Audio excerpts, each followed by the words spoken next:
Welcome to Hexagram 12. I'm just going to share my screen here. Ba-da-bum, ba-da-ba-ba. Let's get it out of that window. It's not grabbing it. Great.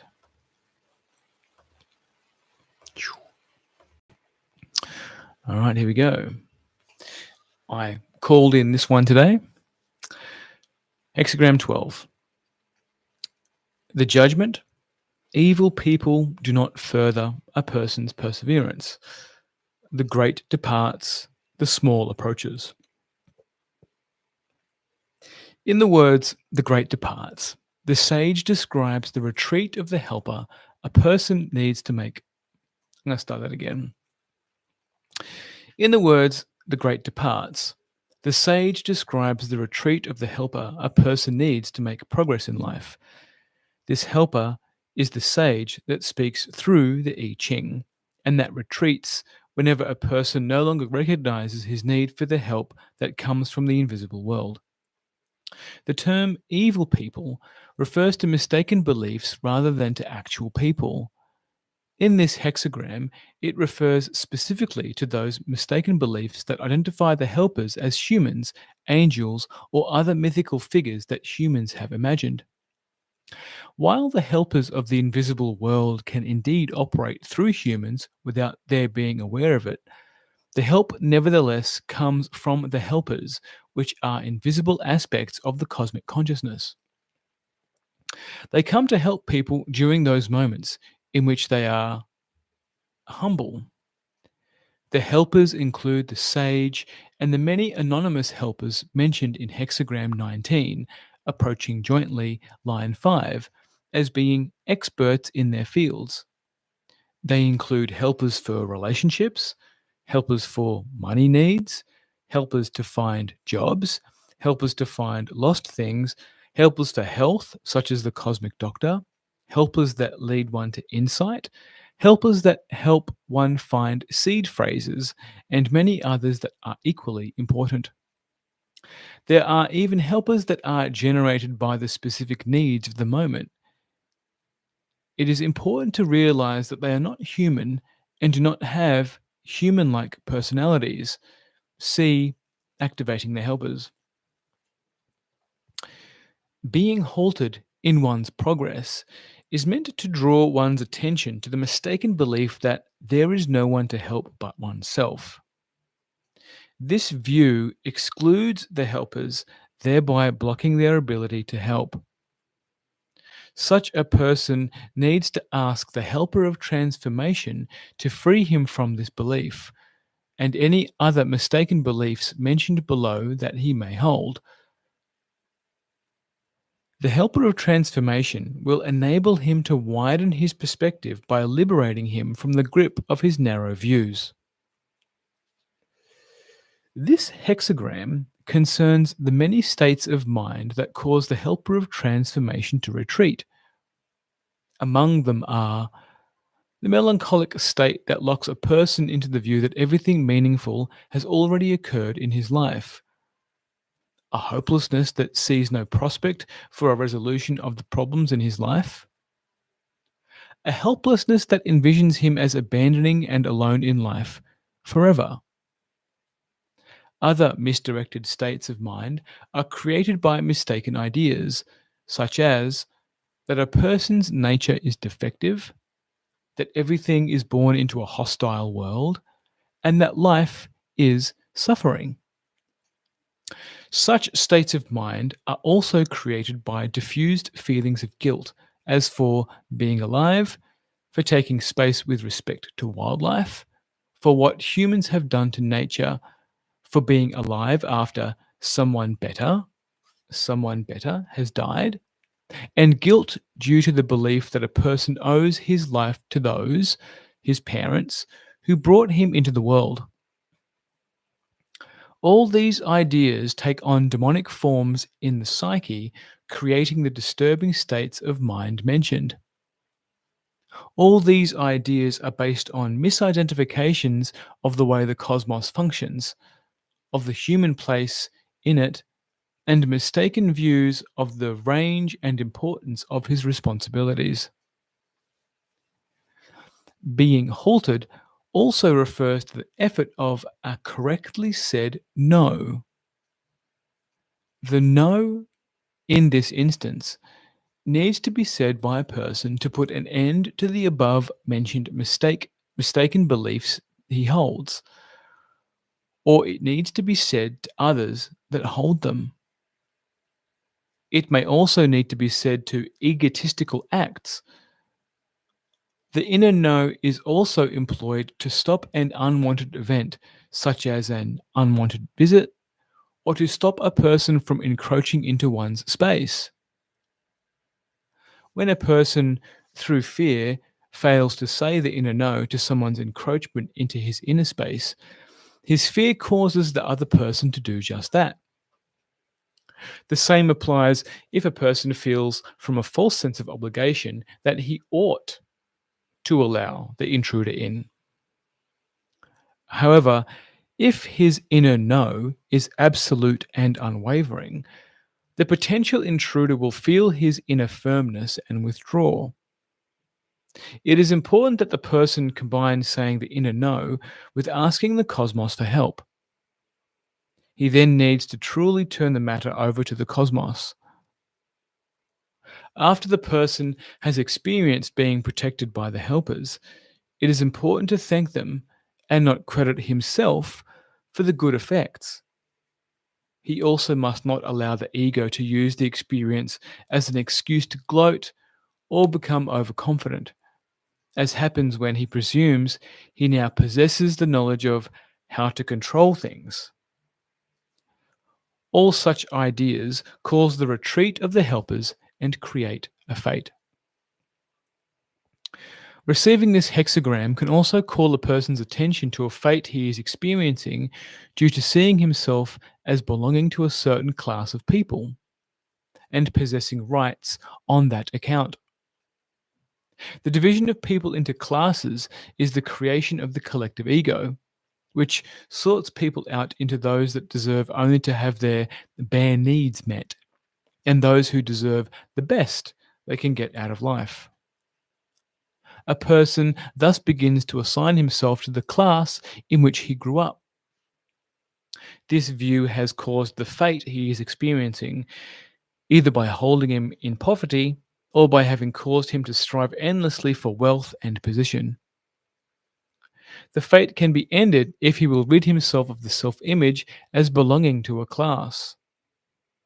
Once freed from his fate, he can ask the cosmic banker to give him what he truly needs, which the cosmic banker alone knows. See, freeing yourself from self images. From the cosmic view, everyone and everything has equal worth. When people recognize their equality and say the inner no to the collective egos determining their worth, their true needs will be met, neither in a miserly nor exaggerated form. I was going to say that again.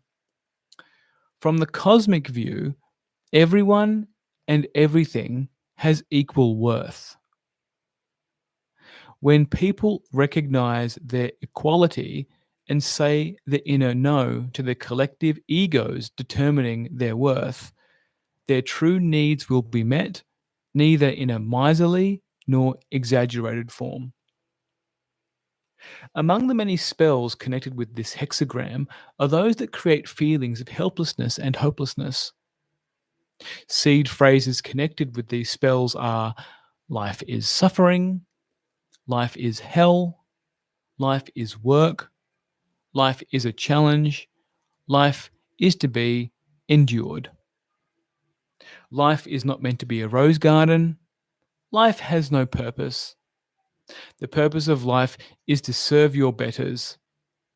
Life is a cruel joke God played on man, etc.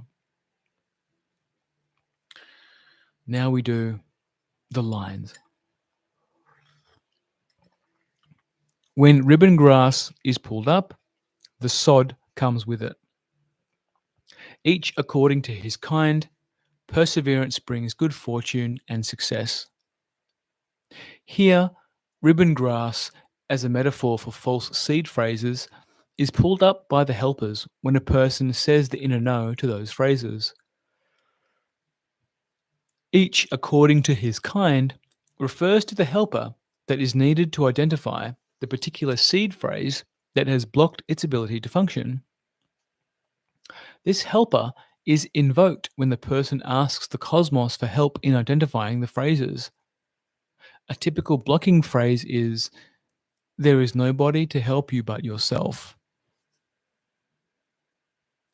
Perseverance counsels the person to persevere in his efforts, for in uncovering and ridding himself of mistaken ideas and beliefs that slander the nature of the cosmos, he frees it up to give its blessings through the helpers mentioned above, the good fortune mentioned. This line defines the cosmic meaning of success. It comes to a person who has returned to his common sense, which helps him stay in harmony with the cosmic whole. Line 2. They bear and endure. Being halted helps a person attain success. They refers to all aspects of a person's being, including his body cells, that are suffering because the collective ego has pressed beliefs on him that are contrary to his nature. Being halted by suffering has the purpose of making the Being halted by suffering has the purpose of making the person question, what does my sickness or situation want to tell me? The person who regards his problem as a message telling him that he needs to find and rid himself of a mistaken belief will be helped right away to find it. This is the success referred to in this line. Conventional beliefs say that suffering is God's punishment, or the consequence of original sin, and therefore needs to be endured. Receiving this line counsels that the suffering is not meant to be passively endured and accepted. Instead, the person needs to say the inner no to such ideas, since they only project more suffering into reality. Doing so will release him from the projected suffering. In its cosmic meaning, the phrase bear and endure can counsel a person to be patient and tolerant with those who are uneducated in the cosmic way, since his impatience only halts their progress. This line can also be counseling a person to stand up to ego driven emotions such as anger or desire that are active in the given situation. Not acting on them brings the ego to a halt and gives the person the necessary separation from it while its power diminishes. The ego cannot withstand a determined resistance for more than 3 minutes. During this time, it may attack in 3 waves, each of which is half the strength of the preceding one.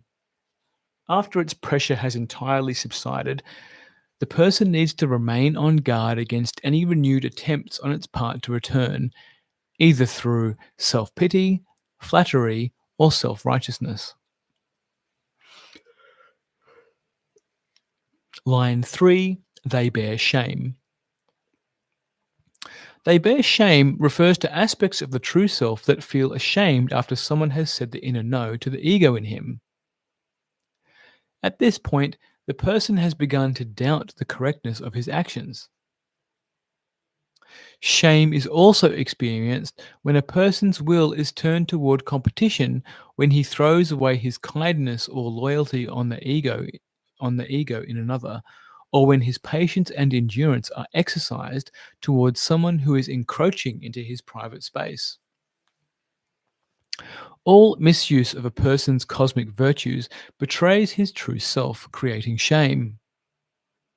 The function of shame is to turn the person back to his true self. However, when the ego seizes shame, it keeps the person from looking for the cause by initiating denial. See guilt, blame, and shame. Line 4. He who acts at the command of the highest remains without blame. Those of like mind partake in the blessing. Acting at the command of the highest is a misleading phrase because it suggests a hierarchical order of the cosmos with something at the top, as for example heaven, that issues commands. This is a feudal overlay to the true I Ching text. A person may be holding this mistaken view of the cosmos. He may also be thinking that he can be absolved from blame if he submits himself to what he views as the will of a higher power. These ideas of a hierarchical order of the cosmos and a higher power are the product of the feudal mindset into which we were born. The sage, however, has made us aware that there is nothing higher or lower in the cosmic order, and that all its parts are equal. Further, the cosmos does not operate through power, it operates rather as an integrated system of cosmic principles of harmony. In seeing things as higher and good, and others as lower and bad or inferior, the person is not of like mind with a person is not of like mind with the cosmic consciousness and therefore cannot partake of the cosmic blessings. He can reunite with the cosmos if he rids himself of this mistaken view. To conform with its cosmic meaning, this line should read, "He who acts according to the cosmic will remains without blame and partakes in the cosmic blessings." Line 5. Being halted is giving way, good fortune. What if it should fail? What if it should fail? He ties his trust to a cluster of mulberry shoots.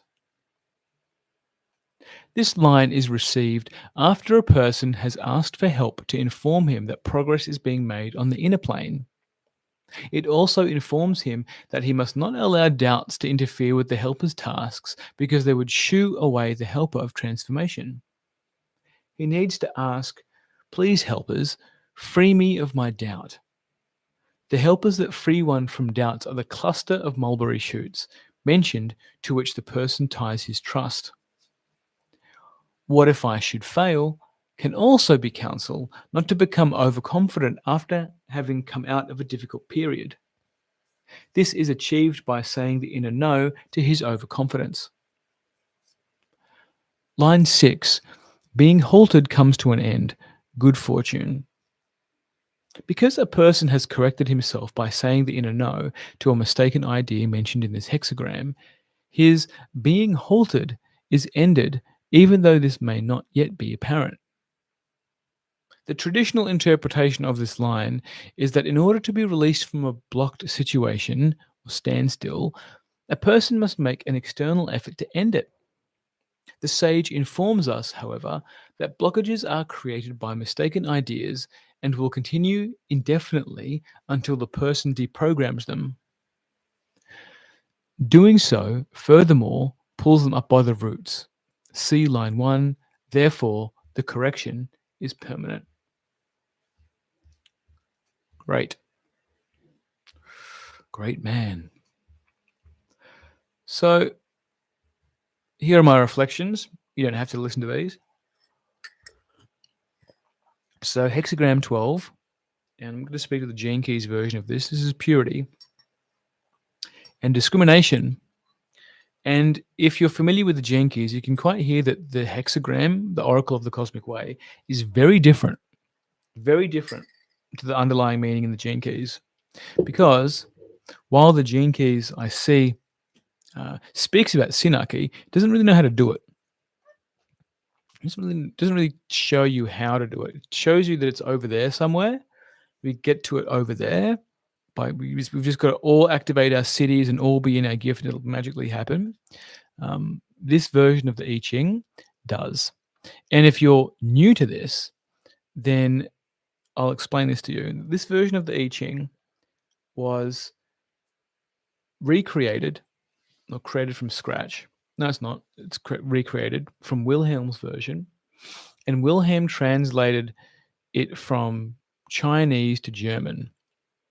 And for those of you who are familiar with 1, Chinese, and 2, German, the German language is, for the lack of a better word, quite sterile. And the I Ching had been modified over the years to suit the laws and regulations of the feudal system. Because when you create doctrine and you apply religious and spiritual overtones to it, and that becomes your go-to book for life, you can control people for decades, eons, centuries. So this version of the I Ching levels the hierarchical order, synarchy. So everybody is equal. And there's other hexagrams that speak to this, but I'm just going to speak to this in the context of the 12.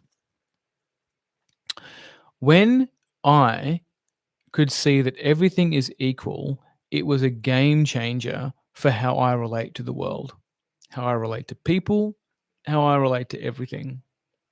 And this hexagram, it speaks to the helpers. And like I mentioned at the start of this is the one that I cast this morning. So every morning I cast a hexagram. I didn't get any lines today, which is okay. But what I receive in this is how the sage and the helper of transformation has been retreating for whatever reason. It could be I'm getting overconfident, or I feel like I have this knowledge from this I Ching that places me above in the hierarchy. So as soon as I put myself in a hierarchy, then I'm no longer within cosmic harmony, and because I'm choosing to do it, the helpers retreat, right? And the crossover with the gene keys here with discrimination is that you have the elitist version, and then you have another version, which the more repressive version. I can't remember the name of it straight away. But the elitist one springs out to me. I think that's the reactive nature, where you assume that you're better than everyone. And now I'm going to cross over into the 5 personality patterns, where the rigid survival pattern is the one that feels like they need to be better than everyone, because as part of their growing up, particularly around their puberty, when they're forging their identity, tends to be around the teenage years, when your other groups of hormones start being produced in your body and uptaked in your body, and you start to forge your identity, you start to discriminate yourself from your mum and your dad. And you might have heard the saying, terrible teens, terrible twos, terrible teens.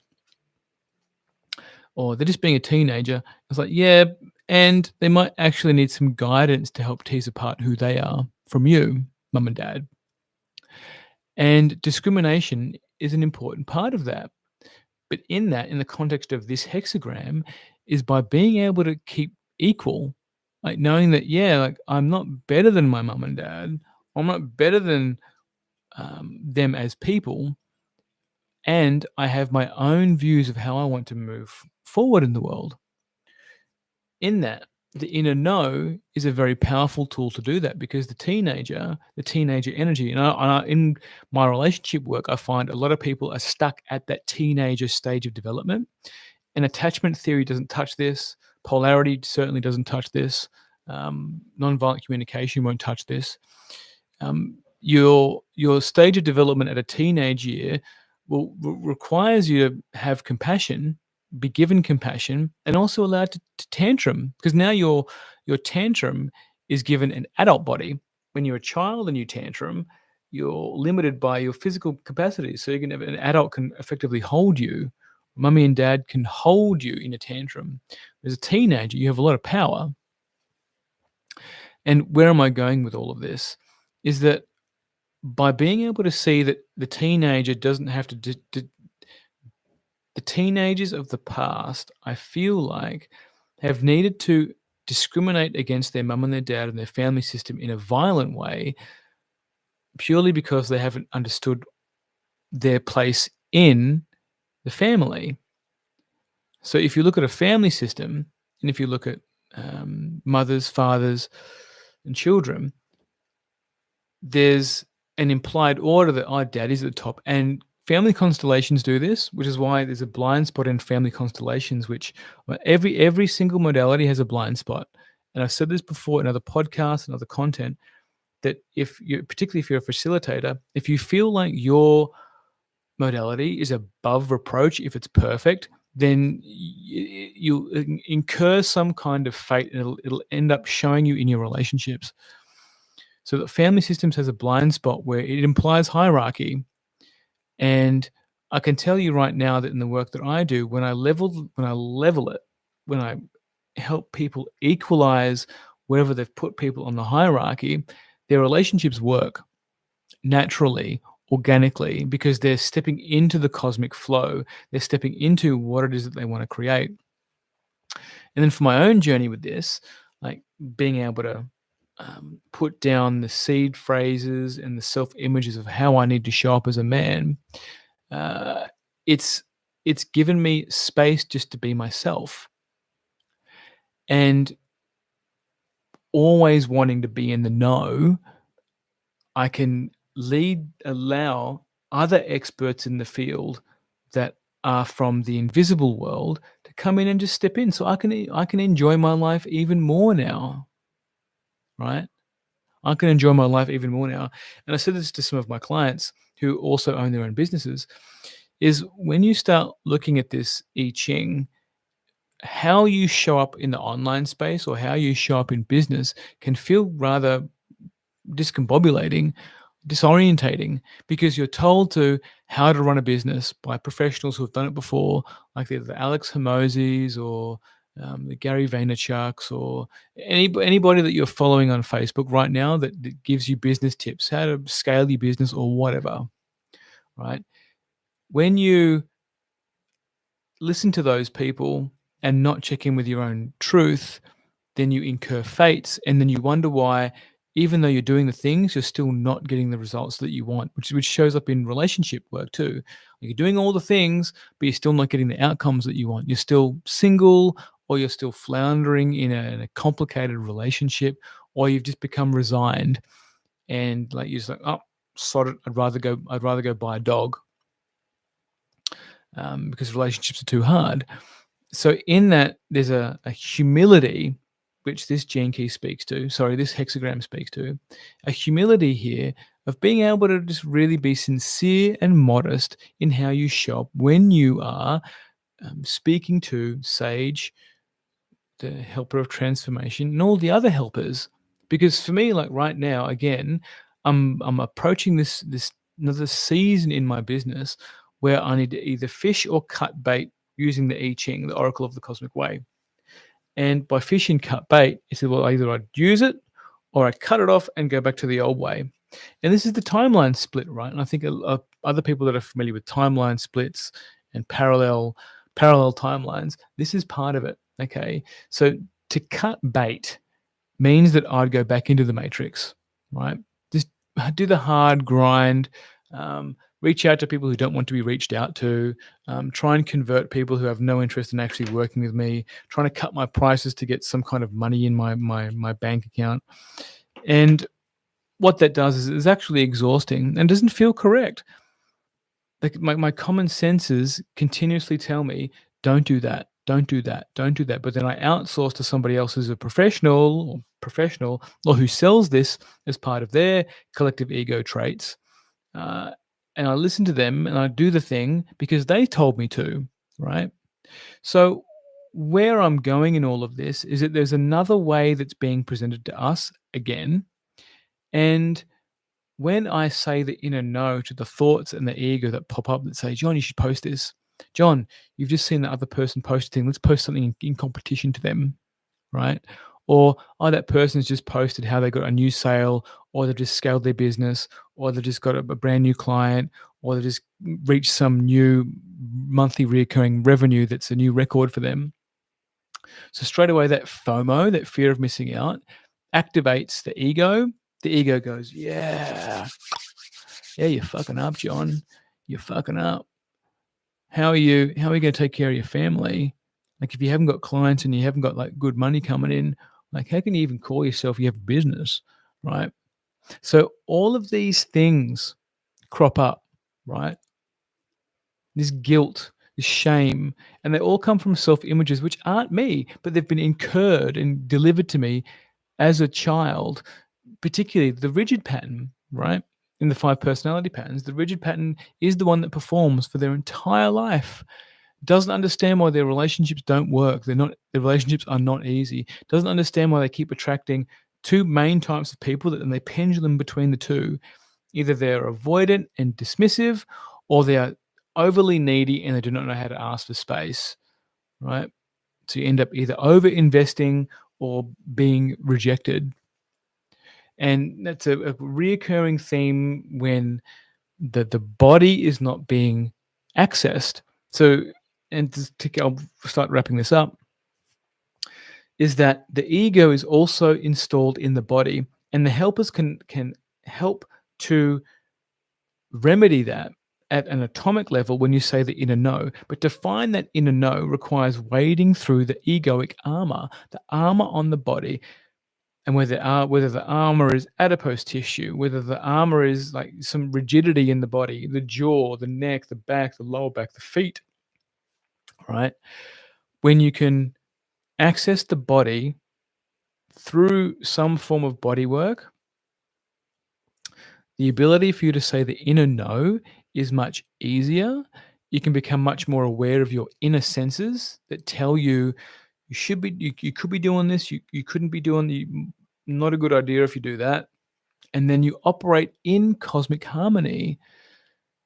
But practicing how to say that no in particular, and the enduring pattern from the 5 personality patterns, I've mentioned this before in other hexagrams, is struggles with saying the inner no. They don't really know what it feels like to have a really solid inner no, because their no tends to be hidden under you can't make me, right? You can't make me. You can't make me say a no. I'm going to suffer. I'm going to sabotage, but you can't make me say no. Also can't make you say yes. So if this has been useful to you, I've been recording one of these every day so far. I cast my coins in the morning from the RTCM, call in a hexagram, and I record it. If you want to get the link to the playlist of all the ones that I've done before, message me on Facebook or Instagram, and I'll get you that list, and you can keep on checking it out. There is no audiobook for this. There's no audiobook. There's just the book. Physical copy is huge, so it's a big one. If you if you like having that physical copy, then get the physical copy. I use the Kindle version, and there's been times when I just wished I could just listen to it, because listening to it lands differently in my body as opposed to reading it. So I started reading them out because the other versions I didn't like that were being read out. So some backstory. Mad love to all of y'all, and I'll see you in the next one. Bye.